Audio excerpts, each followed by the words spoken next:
Sebelum belanja, tanyakan, bisakah aku hidup tanpa barang itu? Apakah barang itu akan membuat hidupku bahagia selamanya?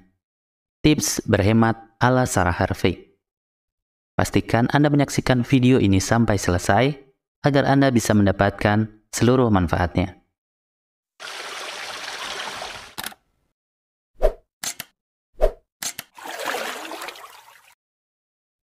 Ada sebagian orang yang suka berbelanja ketika bosan, stres, dan sedang tidak bahagia.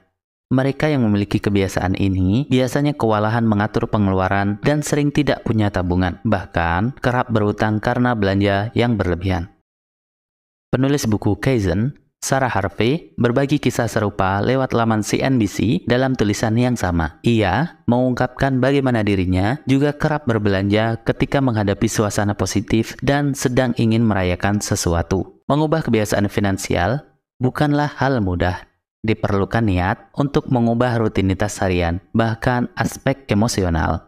Sarah mencoba menggunakan metode memahami hubungan diri kita dengan uang, dengan cara membuat beberapa pertanyaan pada diri kita sendiri sebelum memutuskan untuk membeli barang-barang. Sebab, bisa saja dorongan belanja tersebut muncul hanya karena kita menginginkan, bukan membutuhkan. Langkah berikutnya, membuat buku besar atau mencatat segala pengeluaran dan pemasukan secara fisik. Bukankah menulis dipandang sebagai cara meditatif untuk memproses dan mengamati kebiasaan berbelanja kita? Bukankah riset telah membuktikan bahwa menulis dengan tangan punya banyak manfaat, termasuk membantu kita melakukan perubahan positif dengan mendorong diri sendiri agar lebih hadir dan peduli sambil mengakui bahwa diri kita punya kebiasaan-kebiasaan buruk. Lalu, pertanyaan yang harus kita ajukan pada diri kita adalah, bisakah aku hidup tanpa barang itu? Berdasarkan situasi keuangan saat ini, mampukah aku membelinya? Apakah aku akan menggunakan barang ini? Apakah aku punya tempat untuk menyimpan barang ini? Dari mana aku pertama kali tahu dan menginginkan barang ini? Apakah lewat iklan di majalah, media sosial, atau ketika melewati toko pernak-pernik?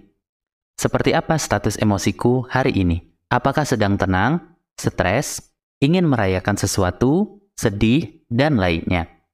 Seperti apa suasana hati jika membelinya? Apakah akan bahagia? Berapa lama perasaan tersebut akan bertahan? Bagi Sarah, metode ini cukup efektif membantunya tetap bijak dalam mengambil keputusan keuangan, sementara metode lainnya tidak. Metode ini membuatnya berpikir 2 kali sebelum membeli sesuatu dan mencari motivasi yang masuk akal untuk membelinya. Aku cenderung lebih cepat, lebih bijak, dan lebih logis dalam mengambil keputusan. Apakah akan menghabiskan uangku untuk sesuatu barang atau tidak?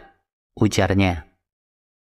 Namun, perlu diingat bahwa metode ini hadir bukan untuk menghilangkan sisi kebahagiaan dalam hidup kita. Jika Anda merasa sedih karena sesuatu dan merasa ada barang dengan harga wajar yang bisa Anda beli untuk memperbaiki suasana hati Anda, maka belilah barang tersebut. Anda tak perlu secara drastis mengubah kebiasaan finansial.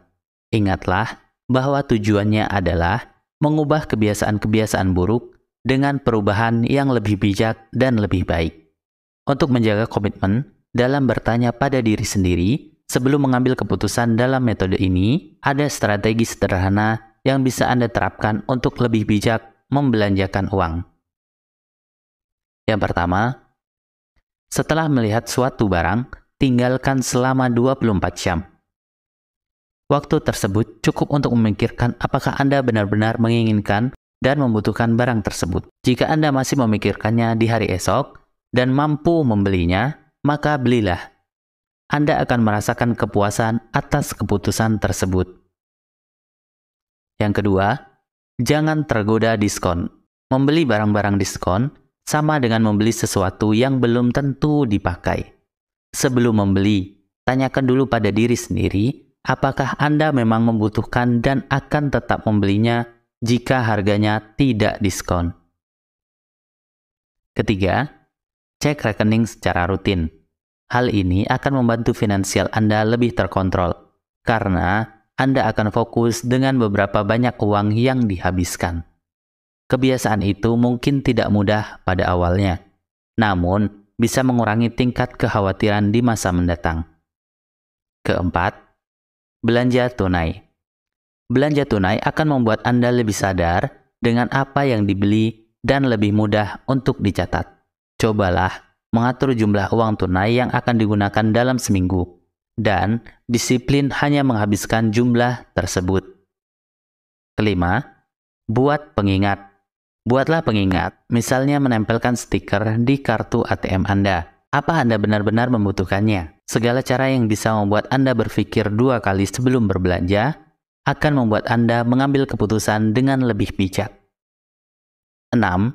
Ubah lingkungan yang membuat Anda senang berbelanja. Misalnya, jika Anda sering berbelanja karena melihat katalog yang dikirimkan rutin lewat email, maka berhentilah berlangganan. Jika Anda berbelanja karena melihat di akun-akun Instagram, Facebook, ataupun yang lainnya, maka berhentilah mengikuti akun-akun tersebut. Ketujuh, Anda masih boleh memberi hadiah pada diri Anda sendiri. Ingatlah bahwa konsep ini adalah menggunakan kesadaran untuk memangkas pembelian yang mungkin hanya memberi Anda kesenangan sementara, bukan membatasi kebahagiaan Anda.